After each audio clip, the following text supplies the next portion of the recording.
Ćao, Nenad M ovde. Sada ću vam pokazati kako da napravite nalog na Skrillu. Dakle, idemo na ovaj ovde baner.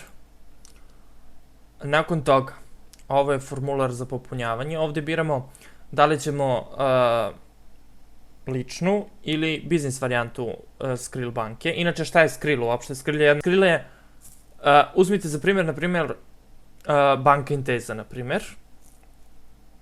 Skrill vam je isto što i Banka Intesa, samo je Skrill u online varijanti. Znači, vaša internet banka, jednostavno. Znači ovdje, dakle, biramo da li ćemo personal ili business varijantu, odnosno ličnu ili poslovnu varijantu. Ovdje biramo ovu ličnu varijantu. Biramo, dakle, grad, biramo valutu. Ovdje čak možete izabrati RSD valutu. RSD, dakle. Srpski dinar, odnosno, ukoliko ste iz neke države Balkana, možete birati vašu valutu, mislim da su sve valute ovdje dostupne. Proverite. Birate jezik, nema srpski, nema hrvatski. Da. Ali zato ima engleski. Birate, dakle, ime, prezime. Ajde, to će ovako lakše. Ime. Adresa. Stanovanja i broj. 12, na primjer. Znači, jako je važno da popunite zaista tačne podatke. Ovdje možete uneti neku drugu adresu, ako imate još neku adresu ako živite. Možete uneti tu drugu adresu, nije neophodno. Ovdje stavljate vaš grad. Zip kod, odnosno poštanski kod za, recimo, moj grad Kruševac je kod 37.000, za, ne znam, Beograd je 11.000 i tako. U svakom slučaju, ako ne znate broj vašeg grada, možete ući ovde, ukucati zip kod za i ovde namestite, na primjer, stavite neki grad. Lupama je sad Novi Sad, zarez Srbija. Nešto, aha, dobro. I ovdje vam izađe, uglavnom ovdje ćete negdje naći, evo, 18.000 za Novi Sad. Tu negdje obično u pretrazi vam izađe, možda otvorite čisto da vidite da li je to. Jeste, da. Znači, tako možda nađete čas koji je vaš kod, ako ne znate, mada uglavnom svi znaju kod. Ovdje kucate broj telefona, kada izaberete državu, vama se ovdje automatski pojavi ovaj prefix vaše države, za Srbiju plus 381, i onda kucate broj bez tog plus 381, već samo kucate, ne znam, 064 123456, već koji vam je broj telefona. Idete na step 2, drugi korak, kucate email adresu važeću, naglašavam važeću email adresu. Kucate kada ste rođeni, dan, mesec i godina. Ja sam sad izlupetao podatke, vi stavljate, da bi vam pokazao, a vi stavljate naravno važeće podatke, jako je važno da važeće podatke stavite. Vaša šifra, ovdje kucate ovaj sigurnosni kod i ovdje štiklirate ovu informaciju da se slažete sa njihovim pravilima, idete ovdje na accept, ja to neću raditi zato što već imam nalog na Skrillu. Kada to uradite, stići će vam mail od Skrilla u koji treba da uđete i u mailu ćete naći jedan link na koji treba da kliknete kako bi potvrdili svoj mail. Nakon što to uradite, idete da se ulogujete, unesete vaše podatke i ovo je vaš Skrill nalog. Sa desne strane vam je balans, tu vam se nalazi koliko novca imate u vašoj Skrill banci, odnosno na vašem računu. Ovdje u All Transaction vam se nalazi zadnje neke transakcije. Ovdje možda sortirate, znači u zadnjih 30 dana, zadnjih 180 dana lupam. Ovdje možete i specifičan datum da izaberete, na primjer, hoću od 30. decembra 2012. godine do 17. novembra 2014. Ne znam šta sam sve ja to imao te transakcije. To je o tom potom kad budete imali uopšte neku transakciju. Card and bank account. Tu ubacite vaše kreditne, debitne kartice koje imate. Ukoliko posjedujete, na primjer, neku karticu, dobra stvar kod Skrilla je ta što on omogućava da novac koji imate na Skrillu možete direktno prebaciti na bilo koju Visa kreditnu karticu, naglašavam kreditnu karticu, znači ne može na Visa debitnu karticu, nego samo na kreditne kartice, Visa kreditne kartice. Ovo inače nije kreditna, ovo je moja kartica, ali nije kreditna nego debitna. Tako da, ali možete, naravno, možete da povežete bilo koju karticu, totalno nebitno da li je kreditna ili debitna, ali kažem samo na kreditnu Visa karticu možete da primate novac. Takođe, na bilo koju karticu, opet kažem bilo da li je kreditna ili debitna, bilo da li je Mastercard, Visa, American Express, nebitno koja, znači možete da ubacite novac. Znači idete ovde na Upload, izaberete karticu koju ste već uneli, idete Contain i naravno ovde unesete iznos koji hoćete da prebacite sa kartice na Skrill. Ovde potvrdite da nećete da koristite novac za kockanje, u protivnom neće da vam biti dozvoljeno da ubacite novac. Ovde unesete poslednje 4 cifre sa vaše kartice. To je to.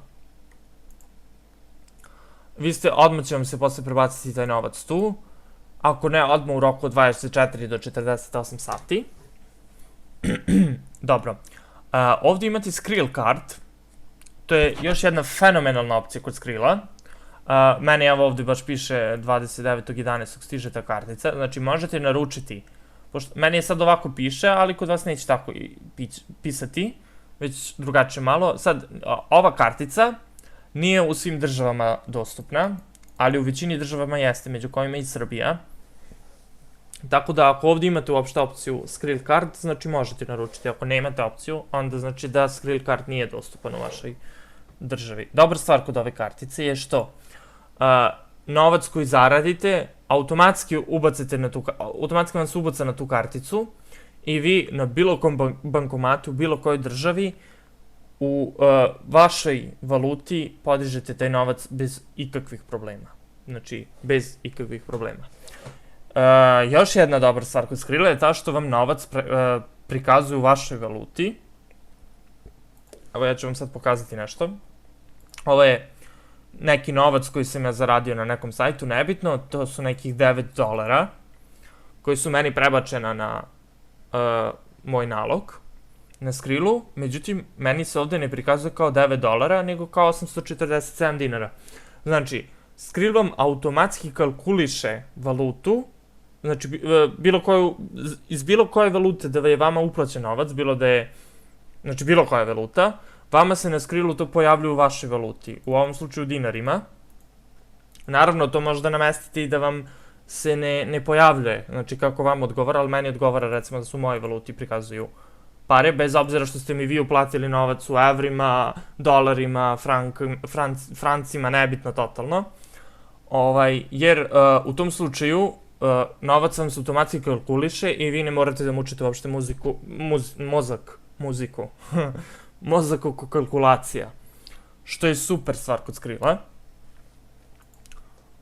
Mislim da sam vam rekao sve što bi trebalo da znate. Da, nisam vam rekao. Što se tiče ovih kartica koje povezujete sa svojim nalogom, morate da ih verifikujete. Ja sad to ne mogu da vam pokažem jer su meni sve kartice verifikovane. Da, ovo dole što piše, moram i to da vam objasnim, ali prvo što se tiče verifikacije kartica. Znači, kada ubacite neku karticu, idete ovde birate koju karticu, znači dostupne su American Express, mislim da je ovo Dinacard, Mastercard, Visa i ovo je JCB neka kartica, nebitno. Ovde unesete broj kartice, dokle vam traje kartica i security code. Security code je ono pozadi što piše. Imala je negdje slika tada da se vidi, nema ovde sada, nema veze. Znači one 4 zadnje cifre pozadi na kartice što vam pišu, to unesete ovde. Nakon toga ovde, baš ovde, gde ovde piše meni make primary, tu vama piše verifikovati. Kada kliknete na verifikovati, sa vaše kartice se oduzima od 1 do 3 evra, zavisi u kojoj državi živite. Znači od 1 do 3 evra, znači morate imati 3 evra na kartici da bi mogli da je verifikujete. Vama se oduzima, dakle, od 1 do 3 evra sa kartice. Nakon što vam se oduzmete pare, nakon što vam se oduzmete taj novac, vama se posle nekoliko dana, uglavnom je to od 24 do 48 sati, nekad se desi malo da odugovlače, ali maksimalno ajde do 7 dana, mada meni se verifikovalo u roku od 2 dana, tako da zavisi, opet kažem, od države do države, ali maksimalno ajde 7 dana vam treba za verifikaciju. Znači, nakon što vam skinu taj novac od 1 do 3 evra, vama se taj novac posle vrati na tu karticu, oni vam uplate taj novac posle 2 dana, do 7 dana maksimalno, ali s tim što kada vam uplaćuju novac, vama u opisu uplate napišu jedan kod koji vi treba da unesete ovde. Nakon što unesete taj kod, vi ste karticu verifikovali.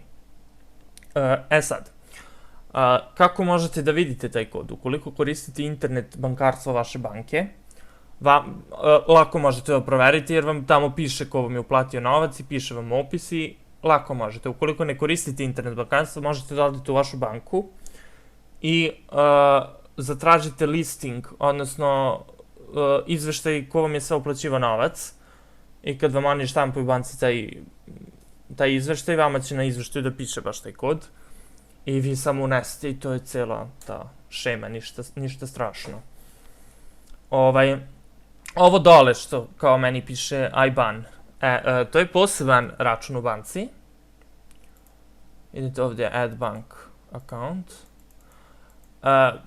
Svaka banka ima taj neki SWIFT kod i taj neki IBAN kod. Sad u zavisnosti koja je banka u pitanju, ovdje unesete taj SWIFT kod i taj IBAN kod. I onda novac, kada možete da podižete preko tog SWIFT, preko tog IBAN računa, tako što idete ovdje na ovo, pa ovdje izaberete, na primjer, bank transfer i ovdje unesete iznos sad koliko će da podignete. I nakon toga, nakon što vam oni uplate, vas će iz banke vaše zvati, da vam kažu da vam je stigla ta neka uplata i da dođete u banku sa ličnom kartom da podignete taj iznos. Kako sad da vi znate koji je SWIFT kod i IBAN kod vaše banke? Tako što lepo odete na internet, uglavnom se to nalazi na sajtu, na oficijalnom sajtu banke. Ukoliko ne uspete da pronađete, možete i da kontaktirate banku, oni će vam to reći bez problema. Vi unesete i to je to. Znači, možete i na tu foru da podižete novac. Ali, najbolje od svega je ova Skrill kartica. Znači, ako vam je dostupna ta kartica, obavezno je naručite. Cena te kartice je 10 evra, koje vam se skidaju sa balansa, znači sa vašeg.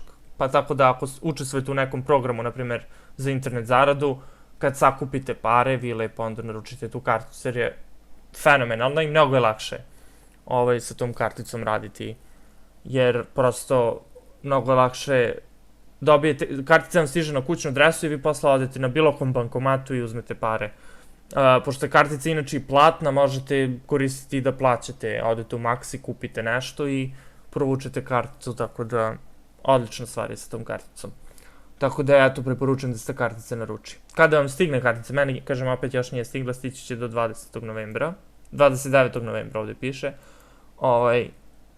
stići će vam u tu karticu jedan kod, koji kad kliknete ovdje na Activate my card, tu treba da unesete taj kod i to je to. To ću vam pokazati u jednom od narednih tutoriala kada mi bude stigna kartica, pa ću vam pokazati kako se to tačno radi. To je to otprilike što sam trebao da vam pokažem. Ako imate dodatnih pitanja, posjetite fan stranu Media portal ili nas pronađite na Google Plusu ili me pronađite lično na Facebooku i kontaktirajte me. Možete me kontaktirati isto putem maila nenad@extracafe.rs ili me direktno preko YouTube komentara komentarišite i napišite mi vaše pitanje, ja ću vam rado odgovoriti. To je to. Vidimo se u sljedećem tutorialu.